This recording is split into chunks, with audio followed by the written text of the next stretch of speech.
Dans l'Ancien Testament, nous l'avons lu plus d'une fois, le Seigneur a décidé de ne pas écouter les prières de son peuple, alors qu'il l'appelait. Cependant, la parole pour nous aujourd'hui nous dit ceci. Il n'y a pas de distinction. Tous ont péché et sont privés de la gloire de Dieu. Et ils sont gratuitement justifiés par sa grâce, par le moyen de la rédemption qui est dans le Christ Jésus. C'est lui que Dieu a destiné comme moyen d'expiation pour ceux qui auraient la foi en son sang, afin de montrer sa justice. Parce qu'il avait laissé impunis les péchés commis auparavant au temps de sa patience, il a voulu montrer sa justice dans le temps présent, de manière à être reconnu juste, tout en justifiant celui qui a la foi en Jésus. Où donc est le sujet de se glorifier? Il est exclu. Par quelle loi? Par la loi des œuvres? Non, mais par la loi de la foi. Je vous invite à vous lever.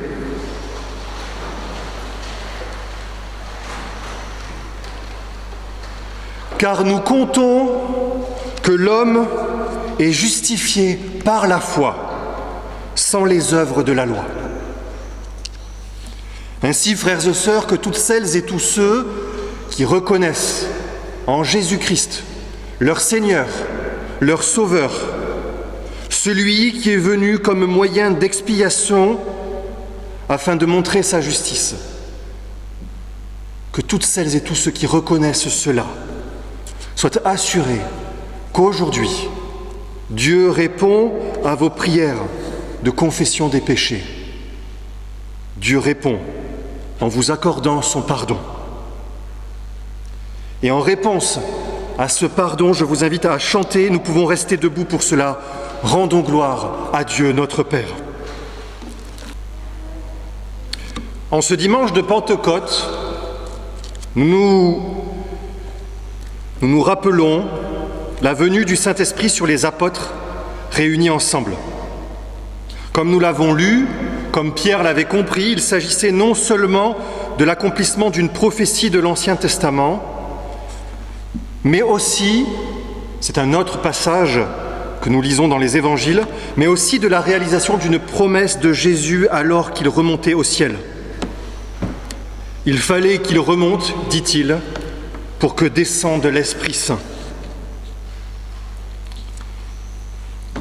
Nous l'avons rappelé dans la confession de foi, le Saint-Esprit est la troisième personne de ce Dieu trinitaire que nous adorons.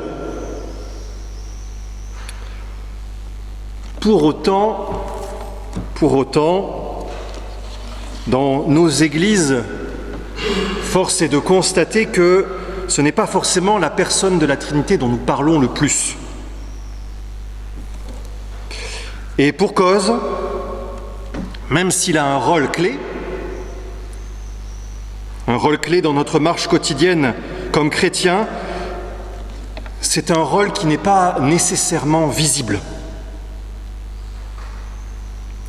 Je vous invite à ouvrir vos Bibles dans la lettre de Paul aux Romains, chapitre 8, et nous lirons les premiers versets de ce chapitre.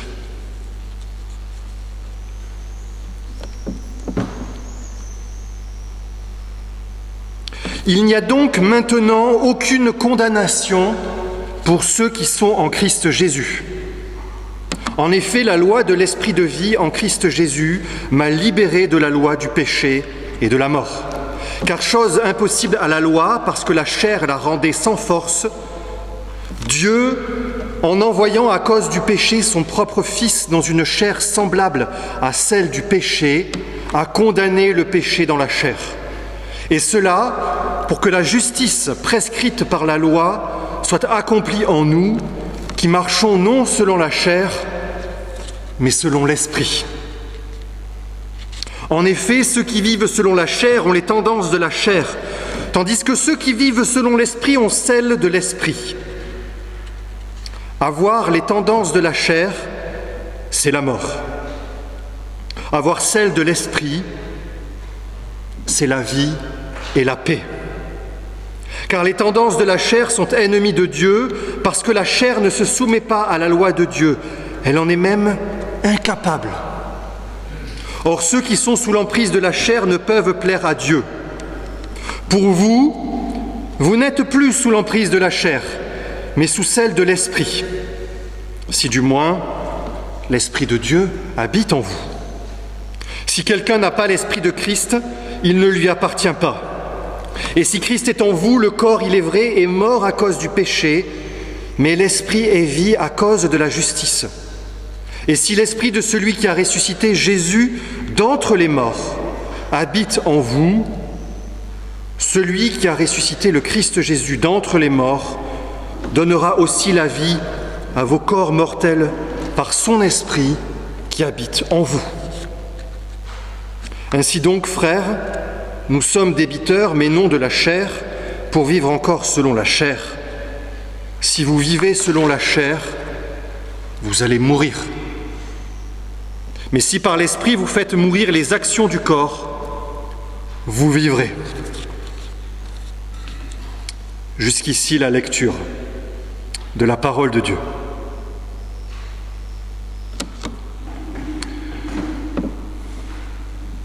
Lorsque Paul écrit cette lettre aux Romains,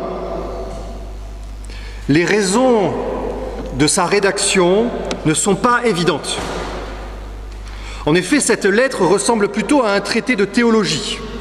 Il est possible que Paul l'ait rédigée pour clarifier sa propre théologie, alors que des critiques circulaient l'accusant d'être contre la loi et d'être contre les Juifs.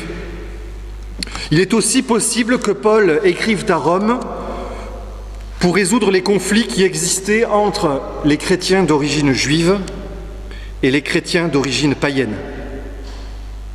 En effet, un des thèmes majeurs de cette épître est l'affirmation que le salut par la foi seule en Jésus-Christ s'adresse autant aux circoncis, les juifs, qu'aux incirconcis, les non-juifs. Ensemble, ils forment un seul peuple sur lequel règne un seul roi, Dieu, et cette bonne nouvelle ne peut se vivre qu'avec l'aide du Saint-Esprit. En effet, le Saint-Esprit a agi et agira pour notre sanctification. Que ce soit donc dans le passé, dans le présent ou dans l'avenir, le Saint-Esprit est activement présent. Ce matin, je vous propose de voir ensemble que c'est le Saint-Esprit qui nous a imputé la justice de Dieu. C'est le Saint-Esprit qui nous guide dans notre marche chrétienne. Et enfin, c'est le Saint-Esprit qui engage notre propre responsabilité.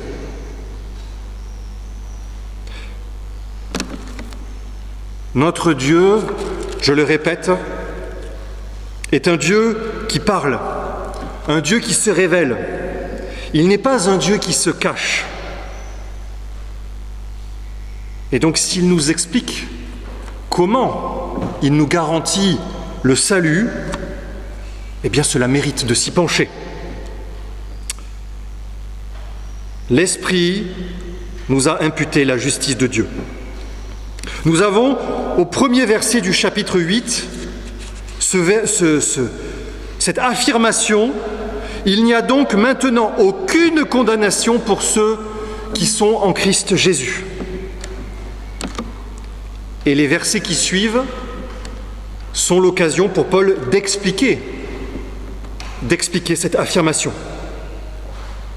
Aucune condamnation pour ceux qui sont en Christ Jésus. Dans cette épître, Paul expose avec clarté que par ses propres forces, en ne comptant que sur lui-même, l'homme est incapable de se sauver. C'est-à-dire que devant Dieu, l'homme ne peut rien faire valoir qui soit suffisant pour que Dieu dise « Oui, ok, je te déclare juste ». rien. Même si Dieu donne des directives, des commandements, aucun homme n'est capable de parfaitement y obéir et de se présenter devant Dieu en lui disant « J'ai fait toute ta volonté ». Bien plus, ces commandements nous montrent à quel point tout notre être est corrompu par le péché. Tout notre être est asservi, esclave de cette loi du péché et de la mort, esclave de cette loi qui le conduit à rejeter Dieu. Ainsi, livré à lui-même, l'homme pourrait accomplir toutes les meilleures œuvres du monde, il ne serait pas pour autant capable de purifier sa nature. Il ne serait pas capable de changer son cœur. L'homme est dans une impasse. Et dans cette impasse, il ne peut que désespérer.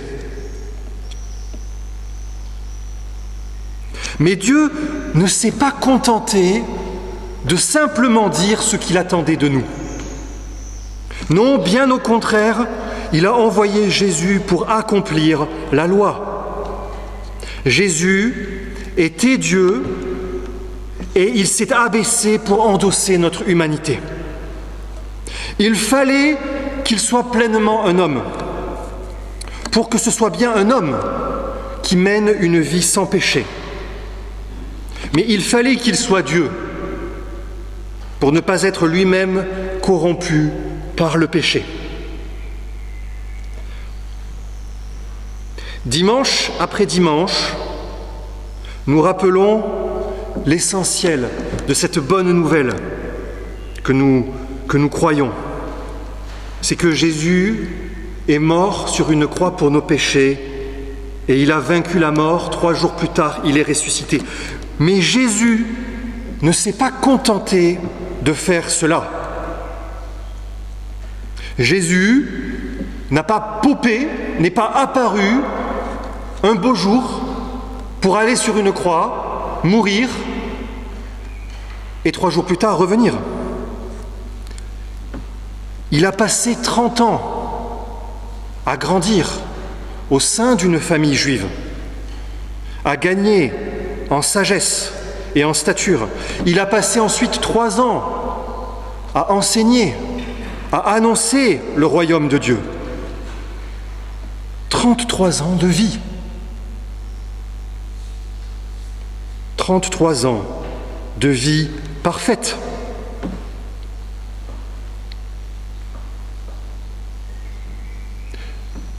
Et cette vie parfaite n'est pas uniquement un exemple à suivre pour nous. Sa vie parfaite est essentielle pour que nous soyons déclarés justes devant Dieu.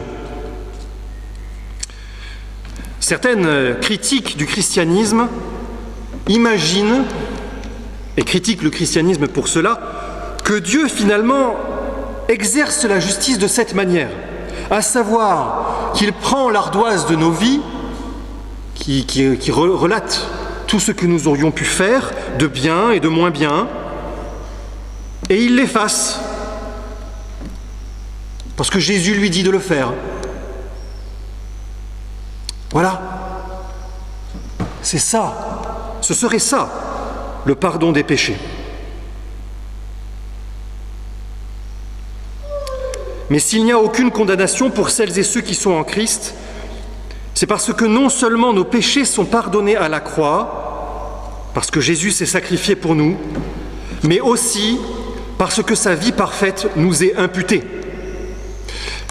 C'est-à-dire que Dieu n'efface pas notre ardoise. Parce que devant Dieu, si notre ardoise est effacée, eh bien, ce que notre vie est, c'est simplement une ardoise effacée. Mais Dieu va plus loin. Parce que s'il n'allait pas plus loin, il ne pourrait pas nous déclarer justes. Il pourrait dire, oui, c'est bon, ok, je fais comme si tes péchés n'existaient pas, je te pardonne.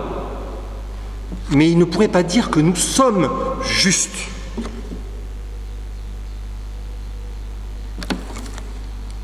Et c'est là que la vie parfaite de Jésus arrive.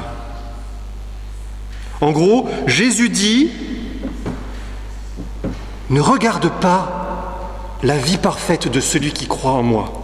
Regarde ma vie parfaite. » Et parce que Dieu va regarder la vie parfaite du Christ, c'est pour cela que nous serons déclarés justes. Et qu'est-ce qui fait, et qui est-ce qui fait que la justice du Christ nous est imputée? C'est le Saint-Esprit.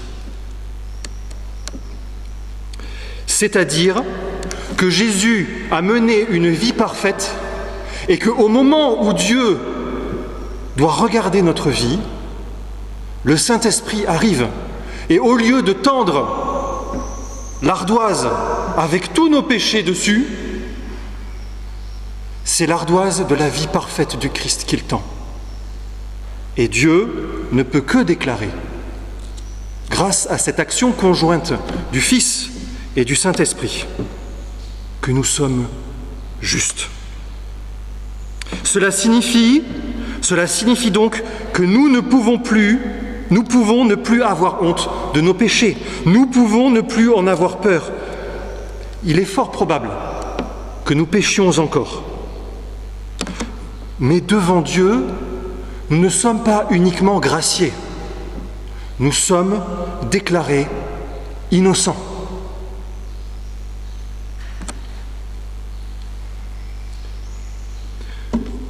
C'est comme lorsque le président a l'occasion d'exercer sa grâce présidentielle.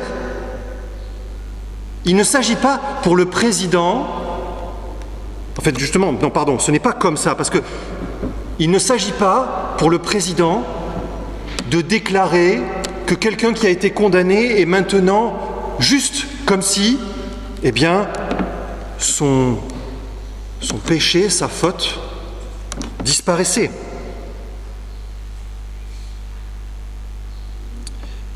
Il s'agit pour Dieu de déclarer que nous sommes innocents, graciés et innocents. Pour autant, nous sachant déclarer innocents devant Dieu, pourrions-nous faire ce que nous voudrions? Pourrions-nous nous dire « Je vais commettre encore plus de péchés pour que la grâce acquise à la croix soit encore plus grande ?» Plus il y a de péchés, plus il y a de grâce.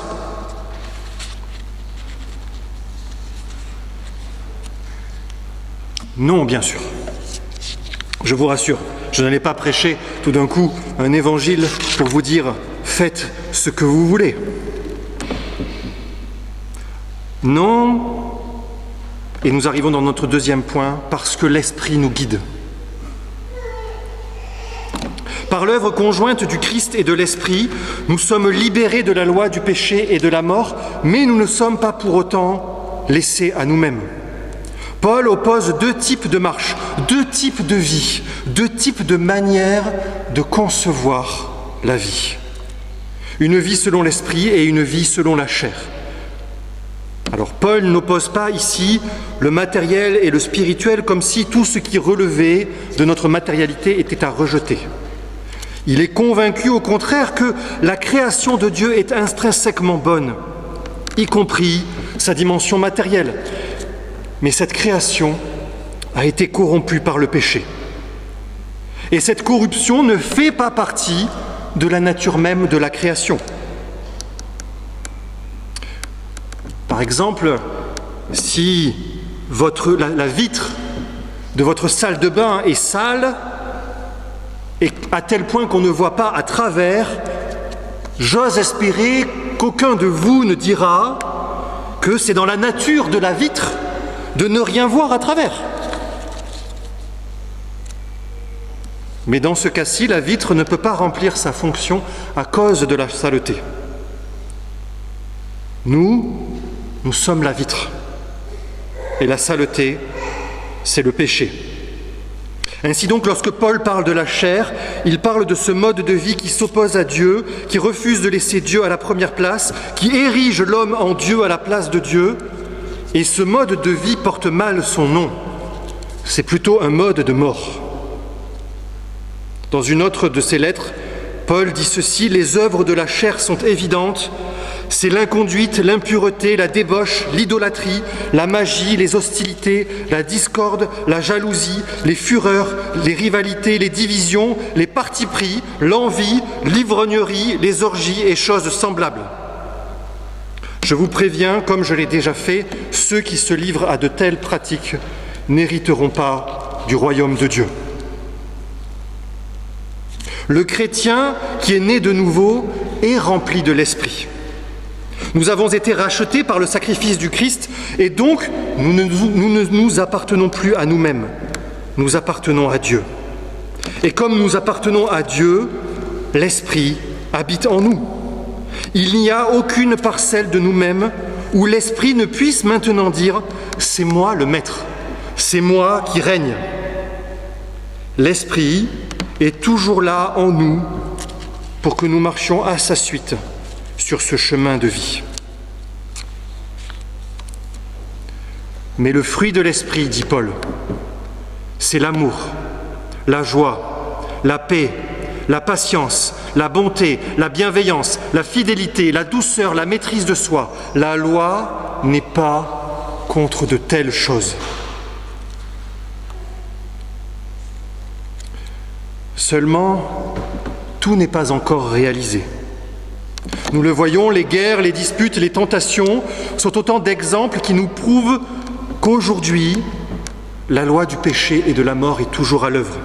Nous voyons dans nos corps qui vieillissent que le dernier ennemi, la mort, se débat encore. Elle a été vaincue à la croix. Elle a été vaincue par la résurrection de Jésus-Christ. Mais dans sa providence, Dieu a décidé de ne vivre pleinement cette victoire que lorsque Christ reviendra. Et nous vivons alors dans un entre-deux.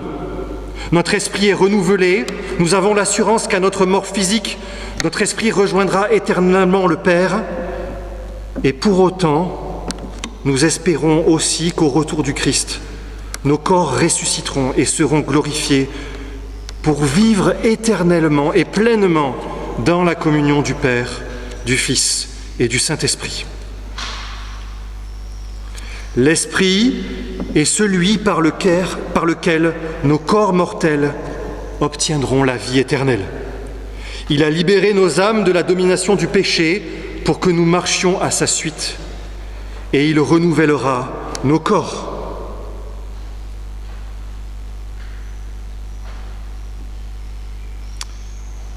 Savoir cela nous exhorte à voir les commandements de Dieu sous un nouveau regard.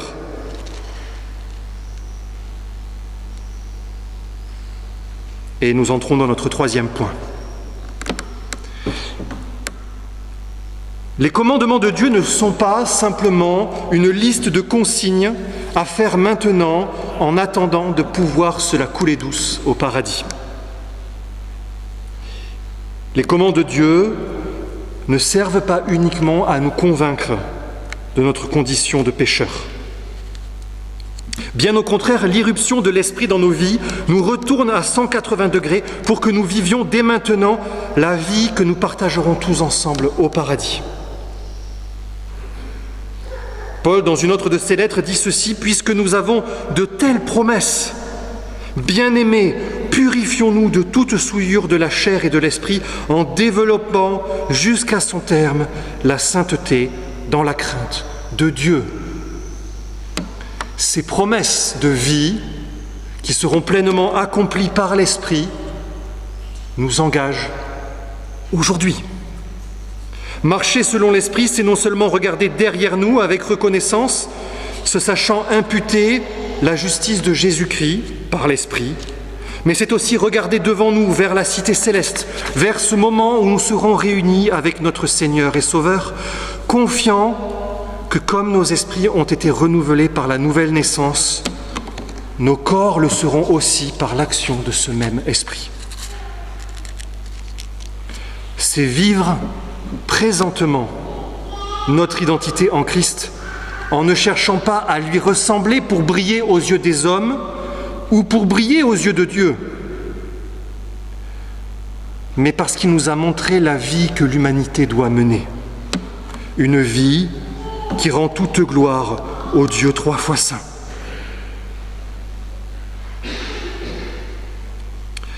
Les premiers versets que nous avons lus ce matin exposaient les conséquences de notre nouvelle identité en Christ par l'action conjointe des trois personnes de la Trinité. Mais cette nouvelle identité nous engage et elle ne nous laisse pas sans responsabilité. Une autre critique qui a pu être faite plus récemment à Paul, c'est d'être un peu trop autoritaire. Faites ceci, ne faites pas cela. Comme si Paul remplaçait la loi de l'Ancien Testament par une nouvelle loi, une loi qu'il arrangeait et qui le plaçait dans la bonne posture de celui qui fait des critiques. Pourtant, ne nous y trompons pas, les impératifs de vie que donne Paul sont la conséquence des indicatifs. Nous faisons, nous agissons parce que nous sommes déjà. Paul ne se contente pas de dire « faites ceci et cela », mais faites ceci et cela parce que vous êtes déjà ceci et cela. Nous faisons parce que nous avons confiance en ce grand Dieu qui nous déclare juste, comme un enfant a confiance en ses parents. Nous faisons parce que nous savons que ce qu'il nous demande est pour notre bien. Nos cultes suivent une structure bien particulière. Nous arrivons, nous sommes accueillis, nous louons Dieu pour qui il est et nous écoutons sa loi. Sa loi nous convainc de péché, nous confessons nos péchés, nous recevons l'annonce du pardon et nous confessons notre foi. Pour autant, nous pourrions aussi écouter la loi de Dieu après l'annonce du pardon. Parce que nous sachant pardonner, nous sachant remplis de l'Esprit, nous sommes appelés à vivre en cohérence avec cela. Et nous n'obéirons alors pas à la loi pour être pardonnés, mais parce que nous sommes pardonnés. Grâce à l'Esprit, la loi de Dieu ne nous convainc pas uniquement de péché, mais elle nous révèle la volonté de Dieu pour nos vies. Si vous vivez selon la chair, vous allez mourir. Mais si par l'Esprit vous faites mourir les actions du corps, vous vivrez.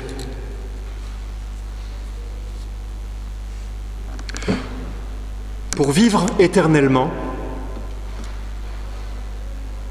il nous faut mourir à nous-mêmes. Il nous faut, par l'Esprit, faire mourir non notre ancienne nature, parce que ça, Dieu s'est déjà chargé de le faire, mais faire mourir les manifestations de cette ancienne nature. C'est un travail exténuant et c'est un travail quotidien. C'est un travail qui demande de l'abnégation et de la persévérance. C'est un travail où nous ne serons pas seuls pour le faire, parce que l'Esprit sera avec nous. Et fort heureusement, le Seigneur met à notre disposition plusieurs moyens pour accomplir cela. Déjà, à travers le culte communautaire, l'Esprit utilise ce qui est partagé, ce qui est proclamé, pour travailler nos cœurs, pour nous convaincre de vivre une vie qui honore Dieu. À travers la prédication de sa parole et à travers les sacrements que sont le baptême et la Sainte Seine. L'Esprit utilise tout cela pour nous rappeler que notre salut est en Jésus-Christ seul et pour nous conduire à mener aujourd'hui une vie qui est en cohérence avec cette assurance que nous avons. Ne nous en privons donc pas.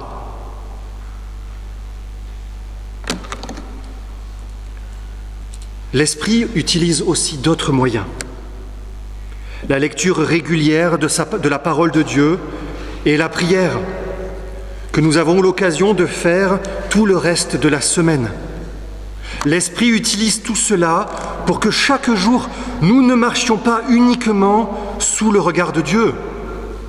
Parce qu'après tout, tous les hommes marchent sous le regard de Dieu. Aucun n'échappe à son regard. Mais pour que nous marchions chaque jour dans sa présence.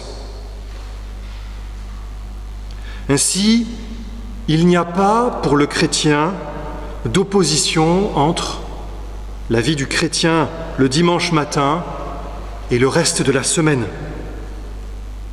C'est un tout que le Seigneur utilise pour nous façonner, pour nous reprendre, pour nous édifier, pour nous transformer, pour nous relever, pour nous encourager, pour nous appeler, pour nous envoyer. Ce sont autant de moyens que le Seigneur nous donne et que l'Esprit utilise pour que nous marchions selon cette nouvelle loi, cette loi de vie et de paix. C'est notre responsabilité. Ne nous en privons donc pas. Je vous invite à la prière.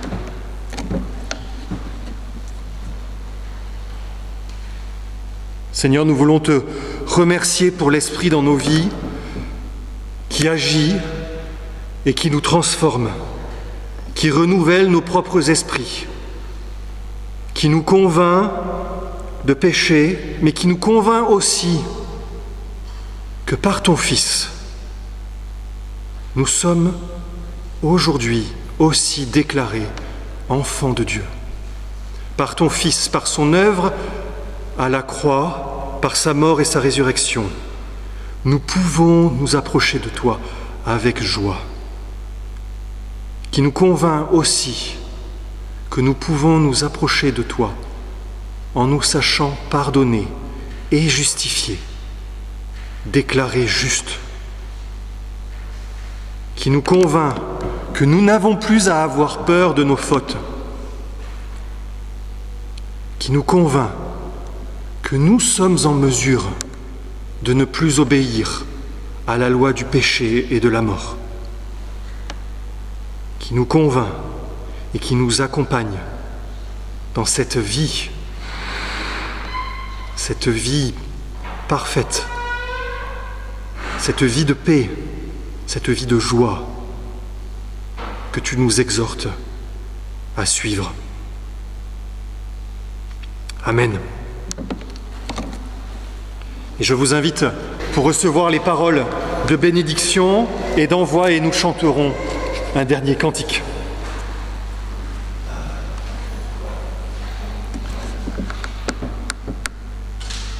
Si vous vivez selon la chair, vous allez mourir. Mais si par l'Esprit, vous faites mourir les actions du corps, vous vivrez, car tous ceux qui sont conduits par l'Esprit de Dieu sont fils de Dieu. Et vous n'avez pas reçu un esprit de servitude pour être encore dans la crainte, mais vous avez reçu un esprit d'adoption, par lequel nous crions « Abba, Père ».